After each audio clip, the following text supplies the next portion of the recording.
വഴുതനം കണ്ടെങ്കിൽ ഇങ്ങനെ ഒന്ന് ഉണ്ടാക്കി വെക്കുന്നുള്ള ഷെമ്മീസ് കിച്ചന്റെ വർത്താനം കേട്ടിട്ടാണ് ഇന്ന് രാവിലെ തന്നെ നീക്കുന്നത്. അപ്പൊ നമ്മളെ അടുത്തുനിന്ന് നമ്മളെ മാമന്റെ പറമ്പെന്ന് പറിച്ച നല്ല ഫ്രഷ് വഴുതനങ്ങളുണ്ട്, നമുക്കും ഇതൊന്നും ഉണ്ടാക്കി വെക്കാന്ന് വിചാരിച്ചു. അപ്പൊ ഷെമ്മീസ് കിച്ചന്റെ റെസിപ്പി ഒന്നല്ല കേട്ടാ, ഇത് റിതാസ് റെസിപ്പിയാണ് എന്നൊക്കെ പറഞ്ഞിട്ട് നമുക്ക് ഉണ്ടാക്കി തുടങ്ങാം. അല്ലാതെ ഇപ്പൊ വേറെ വഴിയൊന്നും ഇല്ലല്ലോ, വെറുതെ ബാക്കിയുള്ളവരെ കണ്ടന്റ് കോപ്പി അടിച്ചെന്ന് ആരും പറയില്ലേ.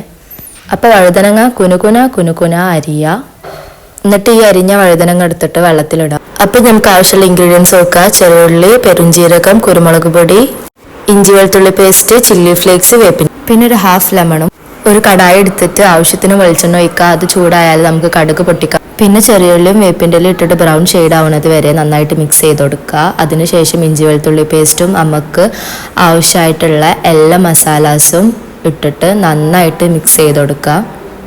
ഈ മിക്സ് ചെയ്യുന്ന സമയത്ത് നമുക്ക് ആവശ്യമായിട്ടുള്ള ഉപ്പും വഴുതനങ്ങ ഇട്ടിട്ട് നന്നായിട്ട് മിക്സ് ചെയ്ത് കൊടുക്കാം. മസാല വഴുതനങ്ങൻ്റെ എല്ലാ ഭാഗത്തേക്കും എത്തുന്ന രീതിയിൽ നമുക്ക് മിക്സ് ചെയ്ത് കൊടുക്കാം.